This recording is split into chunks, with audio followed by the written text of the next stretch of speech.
Kita merasakan keluarga-keluarga kita, HP, komputer, menghadapi tantangan hacking. Karena itulah menurut kami perlu sekali kita membangun satu struktur pertahanan cyber yang serius.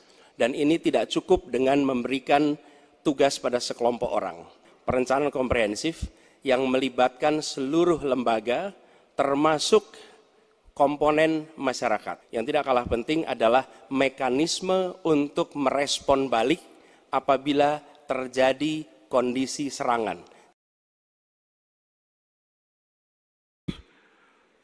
Semuanya bagus, indah, tetapi yang nyata tentang masalah AI, cyber, teknologi tinggi dan sebagainya adalah sumber daya manusianya, awaknya.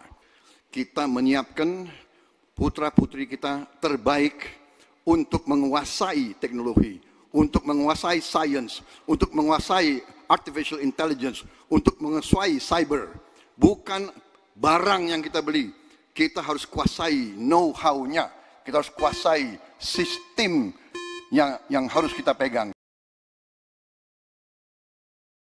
Yang pertama, kita mesti menguatkan BSSN.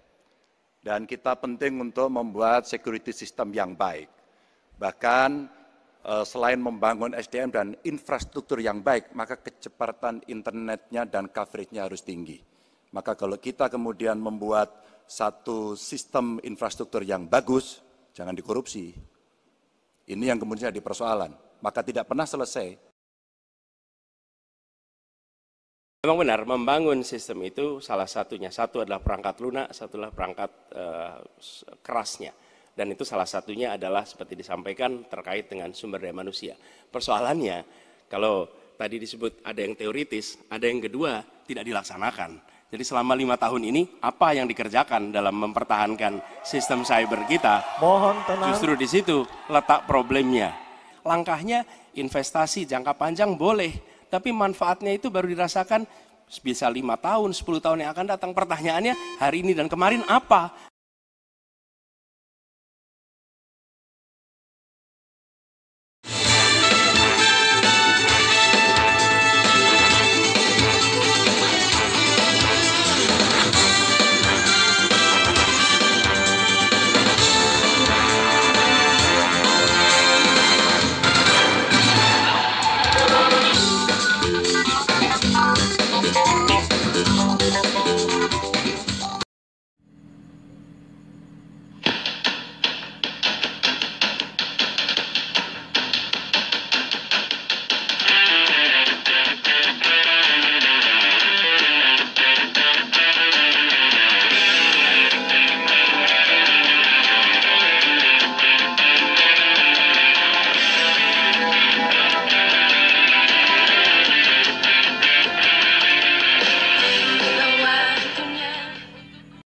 Anda kembali menyaksikan debat ketiga calon presiden pemilu tahun 2024. Baik, harap tenang. Harap tenang. Tenang dulu. Acara harus kita lanjutkan terlebih dahulu. Para hadirin, Bapak dan Ibu sekalian, kita sepakat ya untuk menjaga ketertiban. Baik, kepada 3 calon presiden, Bapak Anies Baswedan, Bapak Prabowo Subianto, dan Bapak Ganjar Pranowo dimohon maju ke podium. Kami persilahkan. Dan pada segmen kedua ini, calon presiden akan menjawab pertanyaan yang telah dibuat 11 orang panelis yang telah dipilih oleh KPU, yang berada di sebelah kiri dan kanan saya.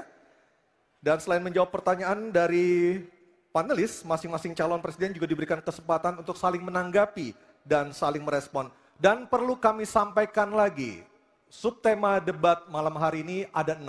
Yang pertama, sesuai dengan yang ada daftarnya di depan saya, politik luar negeri, geopolitik, globalisasi, hubungan internasional, keamanan, dan pertahanan. Hadirin sekalian, pada segmen pertama penyampaian visi misi dimulai dengan calon presiden nomor urut 3, maka di segmen kedua ini pendalaman visi misi dan program kerja akan dimulai dengan calon presiden nomor urut 1. Dan kami persilahkan Profesor Angel Damayanti, salah seorang dari panelis, untuk mengambil pertanyaan subtema di dalam fishbowl. Dan nanti diperlihatkan Bu Angel ke moderator dan ke kamera. So, pertanyaan apa yang diambil oleh Ibu Angel Damayanti? Pertahanan. Pertahanan. Baik.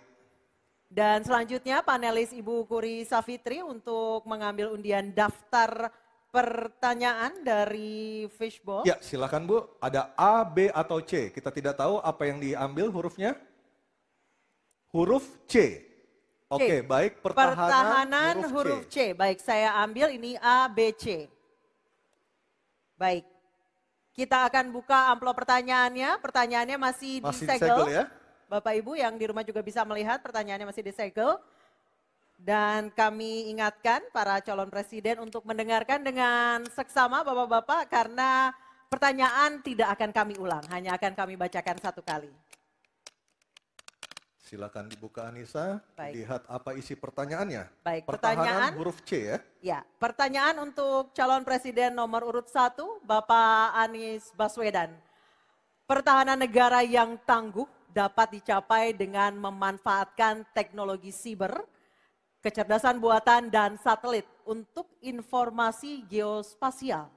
Pertanyaannya, apa kebijakan paslon untuk mendapatkan akses teknologi dan pengembangannya guna memperkuat pertahanan Indonesia? Waktu menjawab selama 2 menit Pak Anies, dimulai dari Bapak berbicara, kami persilahkan. Terima kasih. Sebelum saya menjawab pertanyaan itu, saya mengklarifikasi tadi data yang meleset. Maaf Pak Prabowo, angkanya terlalu kecil. Bukan 320 hektar, tapi 340.000 hektar. Saya klarifikasi. Kemudian Itu pun salah. melanjutkan Itu pun salah. atas apa yang Bapak, perlu saya sampaikan. Mas Anies, Pak itu Prabowo, jangan Pak Prabowo, data Pak yang Prabowo, salah. mohon Pak maaf Prabowo, Bapak. mohon maaf, ini mohon nanti tenang ada dulu kesempatannya, hadirin. baik. Mohon tenang, Harap tenang. mohon tenang, Harap tenang. harap tenang, Baik, kita akan lanjutkan. harap tenang Ya. hadirin. Silakan, Bapak. Baik, ini adalah salah satu ancaman non-tradisional yang makin hari makin nyata dirasakan di Indonesia. Kita merasakan keluarga-keluarga kita, HP, komputer, menghadapi tantangan hacking. Karena itulah menurut kami perlu sekali kita membangun satu struktur pertahanan cyber yang serius. Dan ini tidak cukup dengan memberikan tugas pada sekelompok orang. Satu adalah dengan membangun satu sistem yang komprehensif, perencanaan komprehensif yang melibatkan seluruh lembaga termasuk komponen masyarakat. Yang kedua adalah pengadaan teknologi-teknologi terbaru, tapi kuncinya bukan semata-mata pada teknologinya, kuncinya adalah pada pelibatan semua secara semesta. Yang ketiga, yang tidak kalah penting adalah mekanisme untuk merespon balik apabila terjadi kondisi serangan, sehingga bisa memiliki kecepatan untuk recover, kecepatan untuk kembali dalam sistem ketika terjadi serangan-serangan cyber itu. Jadi menyusun ini, satu adalah melibatkan secara komprehensif, yang kedua menggunakan teknologi terbaru, yang ketiga sistem recovery yang cepat. Terima kasih. Baik, terima kasih Pak Anies. Kami persilakan kepada calon presiden nomor urut 2, Bapak Prabowo Subianto untuk menanggapi calon presiden nomor urut 1 dengan waktu 1 menit saat Bapak berbicara akan dimulai. Silakan Pak. Ya, sekali lagi ya saya berpandangan Pak Anies juga terlalu teoritis, semuanya bagus, indah, tetapi yang nyata tentang masalah AI, cyber, teknologi tinggi dan sebagainya adalah sumber daya manusianya, awaknya. Saya begitu jadi menteri, saya membentuk 4 fakultas baru di bidang sains, teknologi, engineering, dan mathematics. Kita menyiapkan putra-putri kita terbaik untuk menguasai teknologi, untuk menguasai sains, untuk menguasai artificial intelligence, untuk menguasai cyber. Bukan barang yang kita beli, kita harus kuasai know-how-nya, kita harus kuasai sistem yang harus kita pegang. Dan menurut saya itu adalah inti daripada masalah. Tidak hanya bicara-bicara yang baik-baik saja. Waktu sudah habis Pak Prabowo. Selanjutnya calon presiden nomor urut 3 Bapak Ganjar Pranowo untuk Baik menanggapi. hadirin kami harap tenang. Harap Hadirin tenang. kami harap tenang. Silakan Bapak Ganjar Pranowo untuk menanggapi jawaban calon presiden nomor urut 1. Waktu Anda 1 menit dimulai ketika berbicara. Yang pertama kita mesti menguatkan BSSN. Dan kita penting untuk membuat security system yang baik. Bahkan selain membangun SDM dan infrastruktur yang baik, maka kecepatan internetnya dan coveragenya harus tinggi. Maka kalau kita kemudian membuat satu sistem infrastruktur yang bagus, jangan dikorupsi. Ini yang kemudian jadi persoalan. Maka tidak pernah selesai. Dan tentu saja LPDP itu punya potensi yang sangat tinggi untuk memberangkatkan orang-orang, anak-anak hebat ke sana. Namun demikian, ketika mereka sudah balik, mereka mesti diberikan ruang untuk bisa bekerja. BRIN bisa kita libatkan. Ya, mereka bisa membuat kolaborasi yang sangat bagus. Bahkan kemudian pengamanan di kepolisian, saya kira perlu cyber institution yang dipimpin oleh Jenderal Bintang 3. Dan kita perlu duta besar cyber. Baik, masih ada sisa waktu. Ya. Baik, cukup. Dan sekarang Harap tenang. hadirin harap tenang, kita berikan kesempatan kepada 3 orang capres kita untuk berbicara. Kami persilakan pada Pak Anies untuk menanggapi 2 capres sebelumnya. Silakan Pak Anies, waktu 1 menit. Memang benar, membangun sistem itu salah satunya. Satu adalah perangkat lunak, satu adalah perangkat kerasnya. Dan itu salah satunya adalah seperti disampaikan terkait dengan sumber daya manusia. Persoalannya, kalau tadi disebut ada yang teoritis, ada yang kedua tidak dilaksanakan. Jadi selama 5 tahun ini, apa yang dikerjakan dalam mempertahankan sistem cyber kita? Mohon tenang. Justru di situ letak problemnya.